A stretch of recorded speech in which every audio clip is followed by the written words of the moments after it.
It was no secret that I was Ethan's biggest supporter. I went to every single one of his events and always made sure my cheers for him were the loudest. But none of it ever made a difference because his heart was already taken. No matter how many times he was let down, Ethan only ever had feelings for his first love. After she rejected him for the 8th time, Ethan did something that shocked everyone. He confessed his feelings to me at his own birthday party. I let out a small laugh and told him, "I'm married." With those words, I revealed the big news. The man I had married was his biggest rival. Soon after that, Ethan and Chloe got back together. My best friend gave me a look filled with sympathy. Chloe was Ethan's first love, and their relationship had been a dramatic, on and off affair for years. Everyone knew that to him, I was just a devoted fan. He once told me that he wanted us to be best friends forever. I smiled at the time, not wanting to risk the small connection we did have.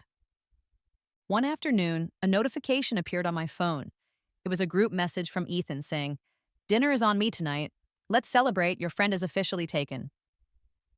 The chat filled up with teasing replies and messages of congratulations. I looked at the screen, managed a weak smile, and then closed the app. I knew it was finally time for me to move on. After all, a person can't wait for someone forever. I saw that I had a missed call from Ethan. I sighed, threw my phone into my purse, and went to a quiet hot pot restaurant by myself. After getting my table, I went to the restroom. When I came back, I was surprised to find someone else sitting in my seat. I tapped him gently on the shoulder and asked, "Excuse me, I think you might be at the wrong table." The man turned his head, and for a moment, he seemed strangely familiar. It was Alex, Chloe's ex-boyfriend. The rumor was that she had gotten back together with Ethan right after Alex broke up with her. It was a complicated situation. Alex held up a sign that said Table 07. I looked at the empty table right behind him and felt my face get warm with embarrassment. It was my mistake. I mumbled an apology and quickly moved over to my actual table, number 08. Thankfully, Alex didn't seem to recognize me. We had only met once before when Ethan had gotten drunk and insisted I go with him to find Chloe. Alex was the one who had dropped her off that night. Ethan had introduced himself as her boyfriend, but I had been curious about the man Chloe couldn't seem to move on from. I had taken a good look at him then, and his memorable face had stayed with me. Having him sitting so close by made my peaceful dinner feel suddenly awkward. I ate my food quickly and went outside, only to find that it was pouring rain. As I stood there trying to decide if I should just run for it, a dark figure came up beside me. It was Alex, holding a large black umbrella. He looked calm and put together. It was easy to see why Chloe had such a hard time letting him go. "I'll walk you to the subway," he said, in a simple, direct way. I had intended to say no, but I found myself nodding instead. The subway station was only a short walk away, just a few hundred meters, but the heavy rain made our progress slow. Suddenly, Alex pulled me close to him. I stumbled forward, landing against his chest just as a car sped past, splashing a wave of dirty water right where I had been standing. He had shielded me completely, and my clothes were still dry. I looked up at him to say thank you, but then I saw Ethan and Chloe standing nearby, staring directly at us. Of all the people to run into. I quickly started walking toward the subway entrance, wanting to avoid any kind of scene, but of course they came right over to us. Chloe smiled sweetly and said, "What a surprise to see you two here together." Alex and I both said at the same time, "We don't know each other." Ethan's eyes narrowed. "You don't know each other, but you're sharing an umbrella?" I quickly explained what had happened, and Alex stood by silently, which seemed to support my story. Chloe reached out and took my arm. The umbrella was already small, and with 3 of us crowded underneath, it felt tight. I tried to pull my arm away, but she held on tighter. "We're having a party at Jagger's," she said warmly. "Why didn't you come? Since we ran into you, you have to join us now." Chloe had a way of being that made people like her. She was outgoing and kind, the type of person everyone seemed to get along with. But for some reason, I had never really felt comfortable around her. Maybe I was jealous. Even as she was talking to me, her eyes kept glancing over at Alex. He took a small step back, creating a little more distance between us. The air felt thick with tension. Ethan shot me an angry look. Maya, is your phone off? I called you a bunch of times and you didn't pick up. Everyone is waiting for you. His tone was one I knew well. It usually irritated me, but for some reason, it felt different today. After Ethan was done, Chloe turned to Alex. You should come too, she said, her eyes filled with hope. It was obvious she still had feelings for him, and she didn't seem to care how Ethan was looking at her. That was just how Chloe was. Always confident, always the center of attention. I have to get to work, Alex replied coolly. He handed the umbrella to me and turned to leave. As he did, his cold fingers brushed against my palm, leaving a strange, tingling feeling. Chloe looked disappointed.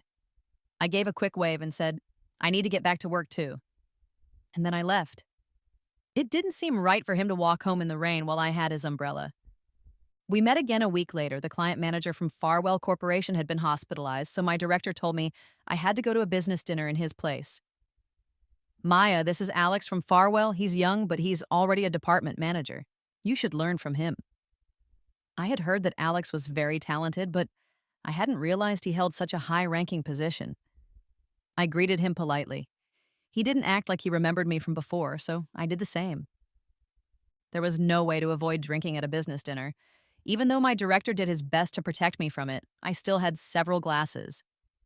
By the end of the night, I was feeling very dizzy. After I managed to get my drunk director back to his hotel room, I stood outside by myself, trying to get a taxi. A black Audi stopped in front of me, and the back window rolled down. It was Alex, looking as calm and collected as ever. Get in, he said. I'll give you a ride. I wanted to refuse, but my head was spinning too much. Thank you, I said, as I opened the car door and got in. The atmosphere in the car felt a little strange, as if the air itself was tense. I scrolled through messages on my phone to have something to do, until I saw a particular post. It was from Ethan, a bold and clear declaration of his love. He had written that the only woman he had ever loved, still loved, and would love for the rest of his life was Chloe. The message felt proud, like he had just won a major victory. Just then, Alex's calm voice cut through the silence. Where are we going? Still looking at Ethan's post, I said 2 words without thinking. Your place. The next morning, I woke up in a large, unfamiliar bed. It was king-sized. It turned out that Alex had brought me to his apartment after I'd gotten drunk and passed out. He told me later that since he didn't know where I lived, he had no other choice but to take me there. I had stayed in the guest room, and nothing had happened between us. When the doorbell rang, I automatically got up to answer it. Standing at the door was Chloe. Her eyes were fixed on me, and her face was pale. I followed her gaze and looked down at myself, realizing I was wearing a man's pajamas. I could tell she'd gotten the wrong idea. Before I could explain, a deep, relaxed voice came from behind me. Maya, is that my delivery? Bring it in and put it on the table. Chloe's eyes turned red. I tried to smile, but it felt forced and awkward. There was no way to explain the situation now. It wasn't as if I could just take off the pajamas and make the story different. Soon after she left, the actual delivery person arrived. I took the food into the dining room. Just then, Alex walked out of the bathroom, dressed in casual clothes, his hair still wet. He looked completely relaxed, as if nothing unusual had happened. I told him that Chloe had been there. She probably misunderstood, I added, which was the truth. I never really understood Chloe. As a woman, I could see in her eyes that she liked Alex. I had seen that same look in my own reflection many times before. But if she liked him so much, why did she keep getting involved with Ethan? Maybe she needed to be the one who was loved, rather than the one who was doing the loving. I glanced over at Alex, curious about how he would react. He didn't show any emotion when I mentioned Chloe's name. I got you porridge, he said. You should eat it while it's hot. I paused, surprised that he had been so thoughtful, and thanked him. When I opened the container, the smell was immediately familiar. It was a sweet, sticky porridge with the warm aroma of soy milk, the only kind I could eat when I was feeling down. Whether it was just a coincidence or a lucky guess, Alex had chosen exactly the right thing. I ate the whole bowl quickly, and the warmth helped to settle my empty stomach. After I cleaned up, I was getting ready to leave, but just as I was about to go, Alex called out to me. Do you know anything about design? I nodded. Great. Can you help me fix this picture? I had been planning to go home, but something in the way Alex asked made me decide to stay. He had let me stay at his place and had even bought me breakfast. It felt like the right thing to do to help him. I fixed the image for him for free. Just as I was finishing and about to leave, I noticed Alex was on the phone. He was talking, and I heard him say my name. I stopped myself from interrupting because I had a feeling the call was about Chloe. When he hung up, Alex walked over casually and looked at the picture I had edited. Thanks, he said, sounding genuinely happy with it. Next time, I'll take you out for a proper meal. I told him I needed to go home, and he drove me. The moment I walked into my apartment, my phone started ringing. It was Ethan. Maya, he said in a sharp voice. Are you with Alex? I had almost never heard him sound so angry, not even when Chloe was with Alex. I wondered what was happening. I told him no, but Ethan didn't sound convinced. Then why were you at his apartment wearing his pajamas? Maya, I didn't think you were this shameless. That word hit me hard. Shameless. After all the years we had known each other, was that what he really thought of me? The only person who knew I had stayed at Alex's place and worn his pajamas was Chloe. And just a little while ago, Alex had said my name on that phone call. Now, Ethan was calling me, furious. I didn't have to guess anymore. The connection was obvious. Whatever you do with Chloe is your own business, I said, my voice firm. I'm single, and Alex is single. Even if something did happen between us, what does it have to do with you? There was a moment of silence on the other end, and then Ethan snapped, Maya, don't regret this later, before hanging up. Strangely, I didn't feel anything. I wasn't even hurt. Maybe that was the real sign that it was over. It just didn't matter to me anymore.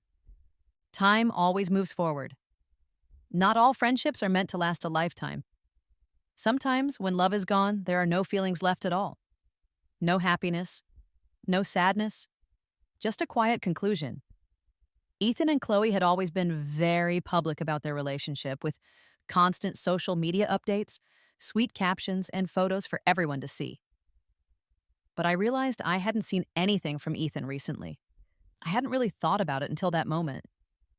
Just then, a friend called me. Lily, Ethan is planning a camping trip for tomorrow. Do you want to come? Wait, I asked. He told you guys about it today. No, he posted it yesterday. Didn't you see it? My heart sank a little. Maybe I just missed it, I said. You guys go have fun. I have to work this weekend. After I hung up the phone, I opened my chat with Ethan. The colorful posts that used to fill the screen were all gone. All that was left was a single gray line. He had blocked me, for the first time in 10 years. Ethan and I had been friends since we were in high school. My home life had always been a bit sad, but he was like a ray of sunshine. Always cheerful, warm, and full of life. I never had a crush on him back then. I just admired how bright and energetic he was. He would run across the basketball court with that same lively energy, as if he could light up any room just by being in it. And now, all of that was gone. Years of friendship had disappeared in an instant. The soft sound of a teardrop hitting the table brought me back to the present. I quietly closed the chat and put my phone aside. Some things just end quietly when their time is over. I wasn't expecting to hear from Alex again, but he sent me a message. Want to get a meal? He asked casually. You helped me with that graphic the other day. I haven't paid you for it yet, so let's just say this dinner is your payment. I looked around the restaurant he had chosen, taking in the nice atmosphere. I said with a small smile, You're paying me way too much. My work isn't worth this. Alex let out a soft laugh. You're pretty funny. Unlike Ethan's bright and sometimes overwhelming personality, Alex's smile felt more like a gentle breeze on a warm day. It was calming and easy. Are you free this weekend? He asked. I looked at him, a little surprised. He smiled and explained, A colleague gave me a pair of theater tickets. Do you want to go with me? As he spoke, he took the tickets out of his pocket and placed them on the table. He must have sensed that I was hesitant because he added, I heard it's a comedy, so it should be fun and not boring at all. You should give it a try. There was something about being with Alex that made everything feel light and uncomplicated. We weren't very close, but it was never awkward between us. Maybe that was why Chloe had liked him for such a long time. I looked back at him, smiled, and said, "Sure." That weekend, Alex came to my place to pick me up. As soon as I got in the car, a message from Chloe appeared on my phone. "Maya, we're going camping. Do you want to come with us?" She had attached a happy group photo where everyone looked excited for their trip. I smirked. I wasn't going to reply, but then I looked over at Alex, who was sitting next to me, calm and focused on driving. On an impulse, I held up one of the theater tickets, took a picture with Alex in the background, and sent it to her. Alex glanced over at me with an unreadable expression, as if he had just caught me doing something mischievous. I gave him an awkward smile. "It's my first time going to a play," I said, trying to sound casual. "I thought I would post about it. Do you want me to delete it if it makes you uncomfortable?" He kept his eyes on the road and said, "Do whatever you want." I let out a quiet sigh of relief. I added a caption that said, "Out with friends to see a play. Have fun, guys." But as soon as I posted it, a red exclamation point appeared on my screen. Chloe had blocked me. Later that night, Ethan called me. "Maya, so now you're showing off that you're with Alex?" He snapped. "Was it worth making Chloe upset?" I froze. His voice was sharp and accusing. I couldn't help but laugh. "I'm happy," I said simply. He completely lost his temper. "You've changed. Don't expect us to be friends after this?" The call ended with a long, empty dial tone. 10 years of friendship were gone, all because of Chloe. Strangely, I had expected this to happen. "What are you thinking about?" Alex's gentle voice brought me back to the present. I met his eyes and smiled. "Nothing important." He wasn't the type of person to push for details. He just let it go. Just as I was about to say it was time for me to go home, he suggested, "I'm feeling a little hungry. Do you want to get something to eat?" "Sure," I replied. He had paid for the play, so it was only fair for me to treat him to a meal. I thought he would take me to a fancy restaurant, but instead we stopped at a small diner on the side of the road. He noticed my surprised expression and asked, "Is this not your type of place?" "I just didn't think you would be interested in street food," I admitted. Based on his clean, stylish clothes and his modern apartment, I had assumed he preferred fine dining. He laughed, and his eyes crinkled warmly. The polished image I had of him seemed to fade a little, revealing someone more down to earth. "This place has been here for 30 years, he said. "The food has always been great. You should try it." By the time we were done eating, I was staring at the empty plates in front of me in disbelief. "You ate more than you thought you would," Alex said with a satisfied smile. I nodded. It was definitely worth it. It was delicious. He drove me home after that. If one of my best friends hadn't called me, I might have completely forgotten about the drama with Ethan. "What's happening with you and Ethan?" she asked. "He posted something online about ending your friendship." I gave her a brief summary of what had happened. She sighed. "Don't take it too personally. You know how he gets when it comes to Chloe. He gets angry, but just give him a few days. He'll get over it." I shook my head. "Not this time. Maybe this really is the end." Some friendships are just meant to end. Ethan had chosen Chloe. He had thrown away 10 years of friendship without a second thought. After that night at the play, Alex and I didn't talk much. I focused on my design work and avoided answering questions from my friends about the situation. Some things, once they are broken, can't be fixed, no matter how much you want them to be. Neither of us tried to contact the other. It was as if we had both decided to start over and go back to our own separate lives. Then, one day, my director called me into his office unexpectedly. I assumed it was about a design change, but instead he said, "We need you to travel for a client meeting." I blinked. "You want me to go on a business trip?" In all the years I had worked there, I had never been asked to travel before. He gave me a helpless look. "The project manager is in the hospital. You know the most about this case. It's a special situation. I hope you can understand." I didn't really have a choice, so I nodded. It turned out that the manager had gotten himself hospitalized over a contract problem, At least it was a short trip just to a city nearby. Both of our companies were sending people to the meeting. What I didn't expect was to see Alex when I got there. He greeted me politely. I smiled and joked, "Are you on a business trip too?" His assistant looked at me, clearly wondering about our informal tone. I quickly tried to look more professional, but Alex just laughed softly. With a talented designer like Maya on the team, of course we had to send someone important like me to match. I was surprised. He always seemed so serious, but he had a dry sense of humor that made the atmosphere feel lighter right away. I had a feeling that this trip might turn out to be better than I had expected. The city was small, but was well known as a tourist destination. After we checked into our hotel, Alex's assistant called to arrange a dinner meeting. I still had work to do, so I declined and asked for room service instead. When I finally looked up from my laptop, it was late, and my stomach was growling. I got up to go out for a quick bite to eat and opened my door, only to run right into Alex. His room was directly across the hall from mine. I greeted him first with a smile.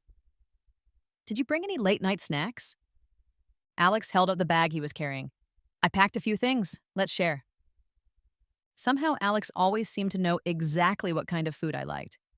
Even though we hadn't known each other for very long, everything he brought was something I enjoyed. As I looked at the empty plates in front of us, I frowned playfully. "If I keep eating with you, I'm going to get fat." He looked at me seriously. "You're not fat.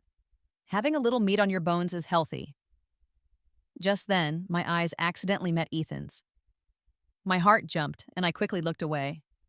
As I lowered my head, I heard Alex say, "Do you have time tomorrow morning? I can show you around the city." "Are you familiar with this place?" I asked, looking up at him in surprise.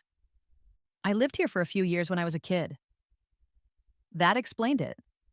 Since I had already finished most of my work for the night, and this small town was known for its pretty streets and relaxed atmosphere, a walk sounded like a great idea. "Sure," I said. The next morning, I followed Alex through quiet alleys and winding streets. The entire town seemed to be bathed in sunlight. It felt simple, slow, and peaceful. "You really know your way around," I remarked. "My mom is from here. I used to stay with my grandmother when I was little. Her house is just up ahead. Do you want to see it?" Since we were already so close, it would have felt rude to say no. I stopped at a small shop to buy some fruit, and then I followed Alex to his grandmother's house. His grandmother, who was over 70 years old, was full of energy and seemed to live a very comfortable life. She looked at me for a long time and then smiled warmly. "This girl looks like she's been blessed. I like her," she said to Alex. My cheeks instantly turned red. I was about to say something when Alex replied gently, "Thank you. I should be the one saying that." His grandmother's smile grew wider. "Thank you for bringing this lovely girl to meet me. You've made an old wish of mine come true." After we left the house, Alex quietly told me that his grandmother had been diagnosed with cancer last year. The doctor had told her she didn't have much time left. To make her happy, he had just gone along with her assumption. Then he turned to me and apologized sincerely. I waved it off casually, trying to make the situation feel lighter. "It's no big deal. If pretending to be your granddaughter-in-law for a day makes her happy, I'm glad to do it." Alex's eyes locked with mine. "Would you want to?" he asked softly. Everything that happened after that felt like a dream. Somehow, I found myself walking out of the marriage registration office, holding Alex's hand. In my other hand, I held a marriage certificate.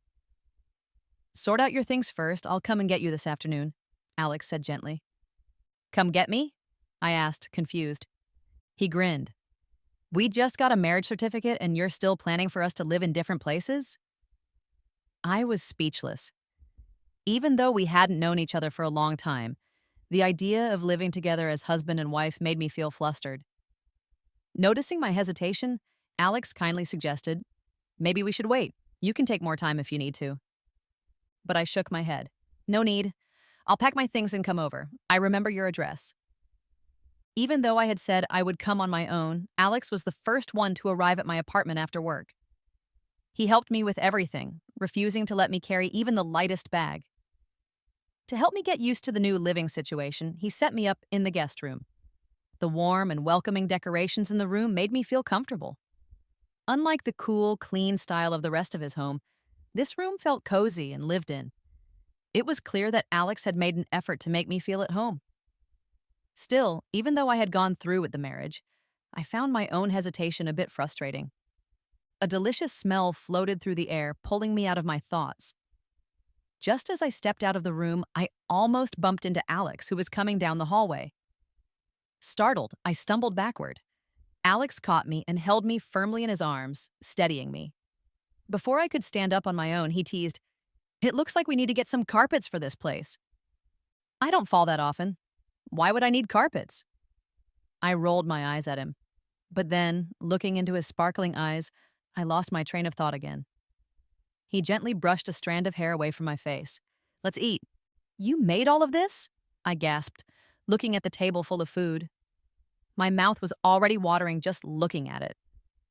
He chuckled. "I had it packed from the five-star hotel next door." With a smooth, practiced motion, he scooped some rice into a bowl and handed it to me.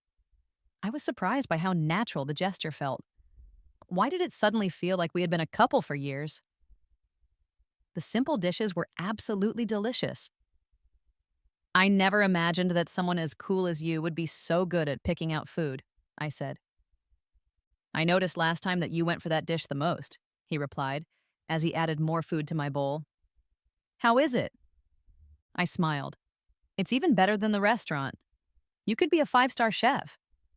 He just laughed and said, "Then eat more." So this was what it felt like to be cared for. Ethan and I had known each other for 10 years. For my birthday this year, he had planned a surprise. He booked a Japanese restaurant and arranged for a fancy seafood dinner. The only problem was that he seemed to have forgotten that I never eat fish. I don't even eat raw sushi. Someone who truly cares about you remembers the small details. "Maya, you're positively glowing these days. Is something going on?" my best friend asked, her eyes sparkling with curiosity. I laughed nervously and touched my cheek. "I've gained 3 pounds. Is that something worth celebrating?" Living with Alex for just 1 week, I had already put on weight. But I couldn't really blame myself. When the food was that good, who could possibly resist? Every meal I had eaten lately left me wishing for just one more bite. My best friend laughed and said, "Gaining a little weight is good for you. You were much too skinny before." I had always been thin, but who knew what might happen in the future? Curious, I asked her, "How did you have time to meet up with me today?" "I'm here on behalf of someone else," she said with a grin. She took out her phone, opened a chat, and showed me a conversation she had had with Ethan. "Tomorrow is Ethan's birthday. He wants to invite you." I realized that it had been a while since I had even thought about Ethan. It turned out that forgetting someone was easier than I had thought. Seeing that I was quiet, my friend quickly added, "I was worried that you might still be affected by him, but now I'm relieved." Then she told me that Ethan and Chloe had broken up again.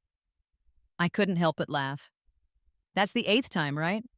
What's so surprising about that?" She sighed and said, "Ethan says that he's really done with her this time." I shook my head. "He says that every time." Still, she encouraged me to go to Ethan's birthday party, saying that he truly wanted to apologize to me this time.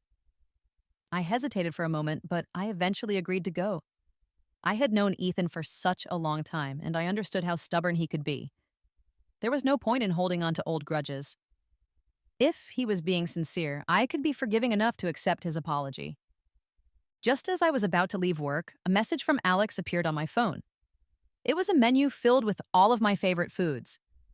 I was about to reply when I remembered the promise I had made to my friend.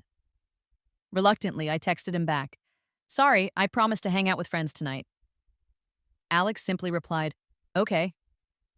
No questions, no fuss. That was just like him. Being with Alex always felt easy and natural. This sudden marriage had definitely surprised me, but somehow it had turned out to be better than I could have ever imagined. After work, I went to the address that Ethan had sent me.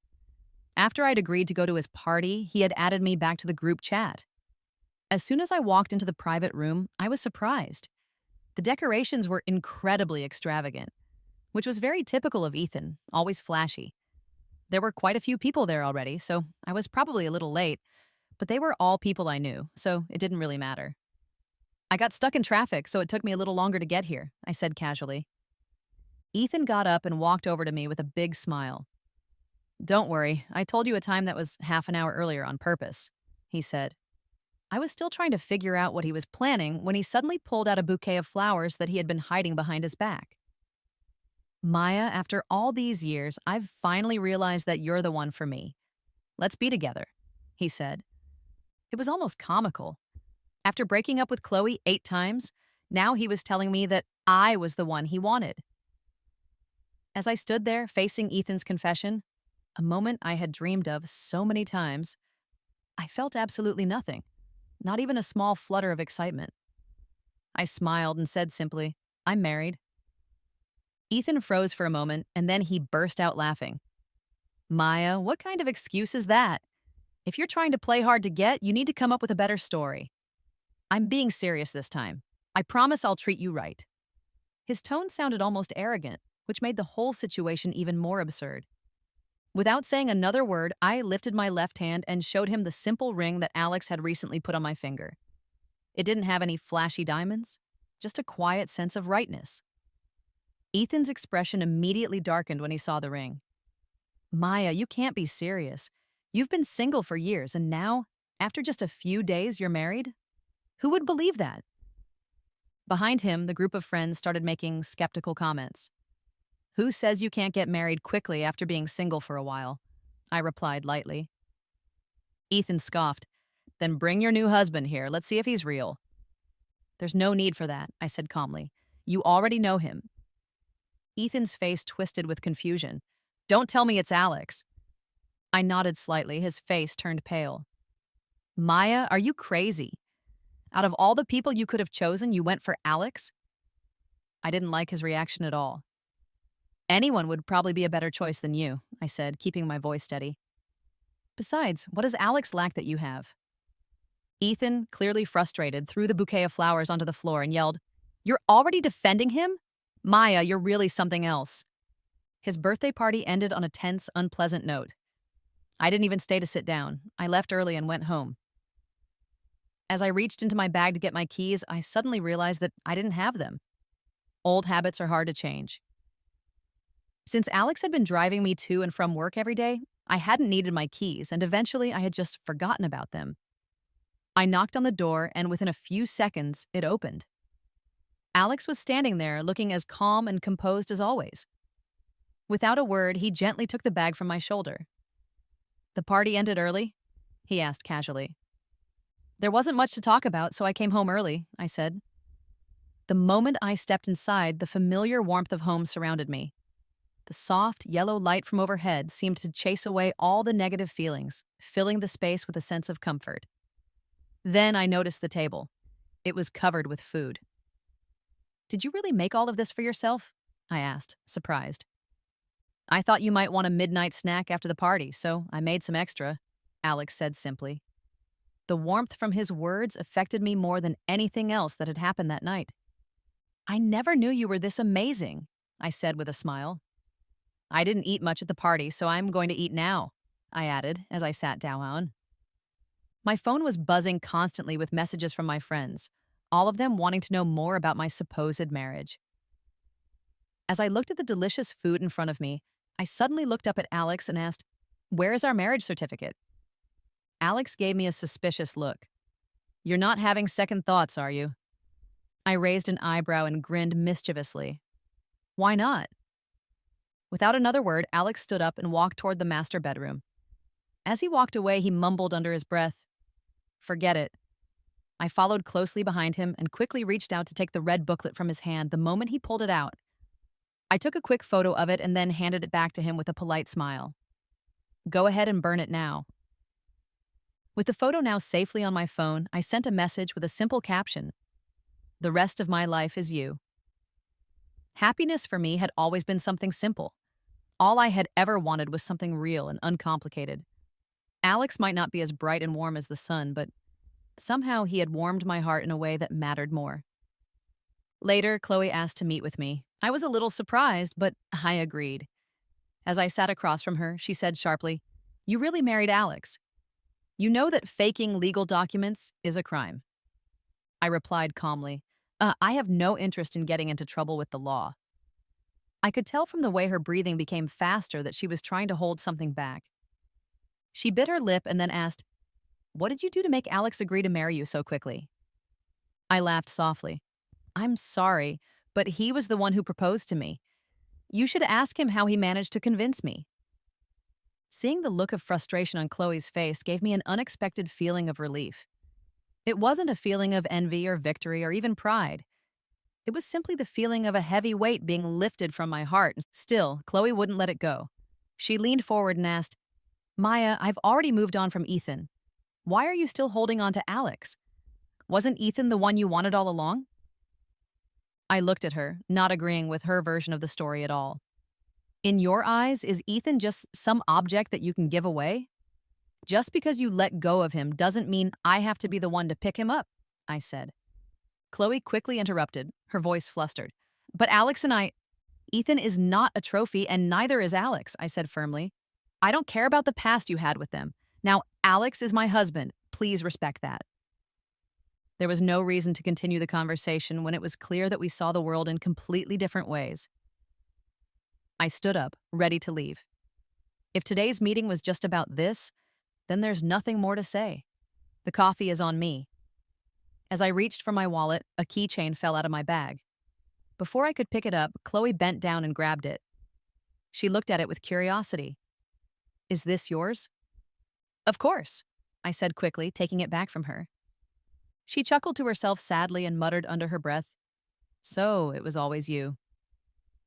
After that day, Ethan tried to contact me several times, but I refused to talk to him each time. Eventually, he stopped trying. His pride wouldn't let him continue to lower himself like that. I had always known, deep down, that Ethan loved himself more than anyone else. My phone suddenly buzzed in my pocket. I took it out and answered. "Are you done meeting with your friend? Do you need me to come and pick you up?" Alex's voice was warm and familiar. He had planned a dinner for us tonight. If Chloe hadn't called me, I would have already been on my way to meet him. "No need," I said with a smile. "I'm coming now." "All right, take your time." I got a taxi and hurried to the place Alex had booked for us. As I rode in the car, memories of him flashed through my mind, making me feel eager to see him. When I arrived, a server came up to me politely. "Are you Miss Maya?" I nodded. "Good evening, Miss Maya. Mr. Alex's reserved room is just ahead. Please follow me." As I walked through the restaurant, I couldn't help but look around at the elaborate decorations. "Is it always this extravagant in here?" I asked the server. He smiled mysteriously. "You'll find out soon enough." When the door opened, I gasped. All around me were familiar faces. My friends, my family, all the people I loved. Each of them was holding a bouquet of flowers and smiling warmly at me. "Maya, congratulations!" they all cheered. Feeling a little dazed, I walked forward, following a path of flowers on the floor until I was standing right in front of Alex.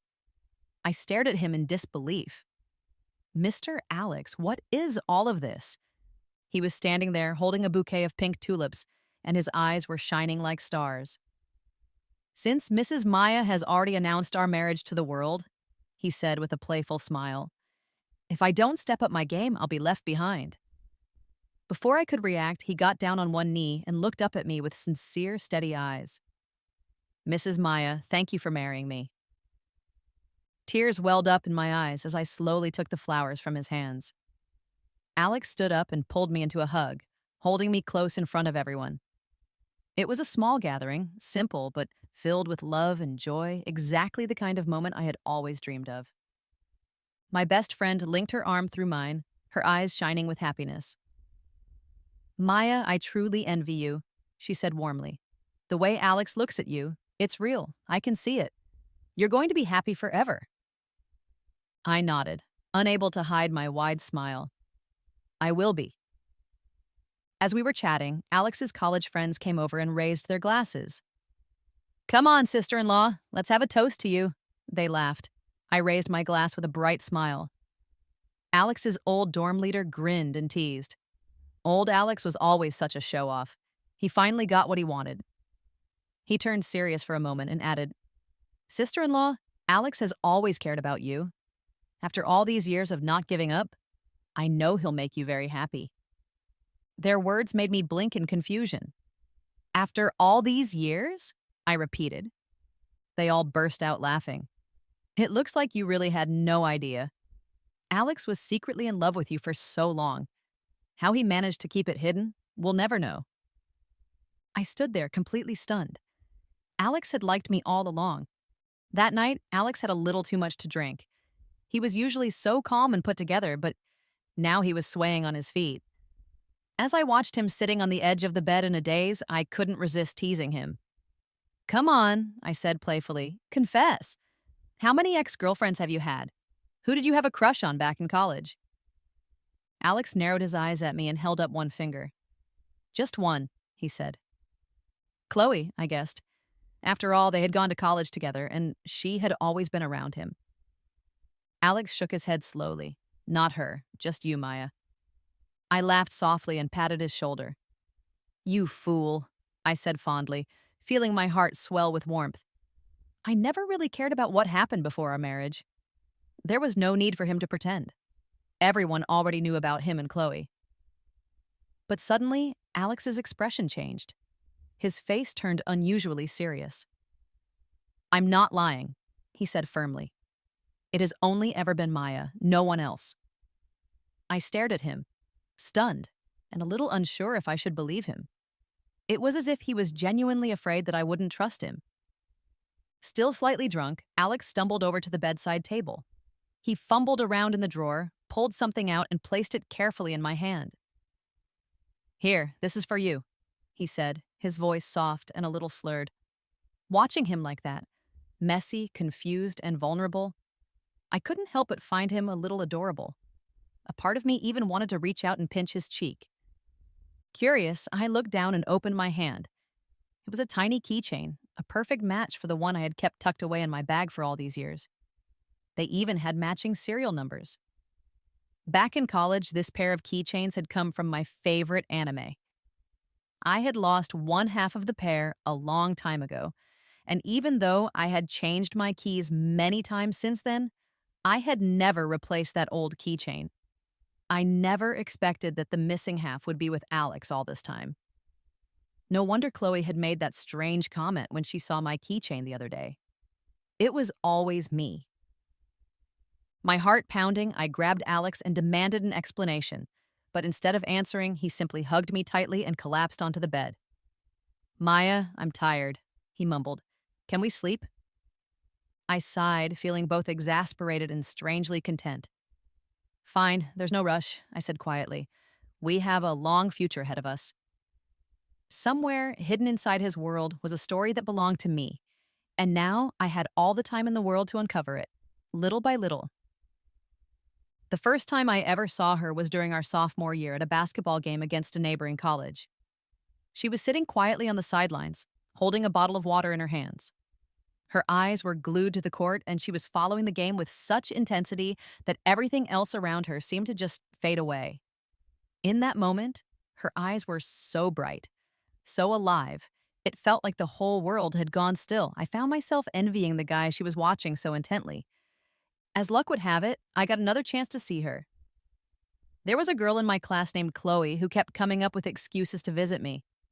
I never thought much of it until I found out that she and Maya were friends. After that, I stopped avoiding Chloe's attempts to talk to me. Through her endless chatter, I learned bits and pieces about Maya, her interests, her dreams, her stubbornness. I found out that the boy she liked was Ethan, the one who had captured her bright, fiery gaze. I never had any illusions about my chances. I simply admired her from a distance, quietly savoring every glimpse of her I could get. Even when I knew she was chasing after Ethan for years, I never tried to interfere. I just watched silently, supporting her in my own invisible way. When my company needed to send someone on a business trip, I heard a coworker grumbling. The project manager from their side ended up in the hospital, so now they're sending a designer too. It's going to be such a hassle. When I found out who the designer was, I changed my schedule, worked overtime for 3 straight days, and volunteered to take the assignment myself. My coworker was grateful, completely unaware that I would have moved mountains for a chance like this. After the workday ended, I took her to meet my grandmother. Grandma liked her immediately. I was overjoyed. I knew then, without a doubt, that my choice was the right one. When Maya sweetly said, "As long as it makes your grandma happy, I don't mind pretending to be your granddaughter in law," I could hardly contain my excitement. I looked at her, and trying to keep my racing heart steady, I finally said what I had been keeping inside for so long. "Why don't we just get married?" I asked, my voice almost trembling. I never expected her to agree so easily. That night, I couldn't sleep. I tossed and turned for hours, not because I was tired, but because I was so filled with joy that I could barely lie still. Even after we went and signed the marriage certificate, I still felt like I was walking on eggshells, afraid of pushing her too hard or asking for too much. I rushed home every evening, redecorated the guest room, and learned to cook all of her favorite dishes. Watching her eat, watching her enjoy the meals I had made, filled me with a simple happiness that I had never known before. I knew about the day she confessed her feelings to Ethan, the day she gathered all her courage on his birthday. And I knew about the day she suddenly asked to see the marriage certificate. That day, it felt like my entire world was collapsing. I tried to hide it, to keep my face calm, but inside I was falling apart, terrified that she would leave me. I went back to my room, silent and lost. She followed me, and without a word, she gently took the certificate from my hands. Later, when I saw her message, my anxious and trembling heart finally found peace. I started to plan a banquet, inviting all of our closest friends and family. I wanted to shout to the world that Maya was mine. I wanted everyone to know how deeply I adored her, how grateful I was that she had chosen me. When the day finally came and we stood together, surrounded by blessings, I embraced her tightly. And for the first time, I allowed myself to believe that it was real. The dreams I had kept hidden for so long had finally come true, and that night I held her close, never wanting to let go.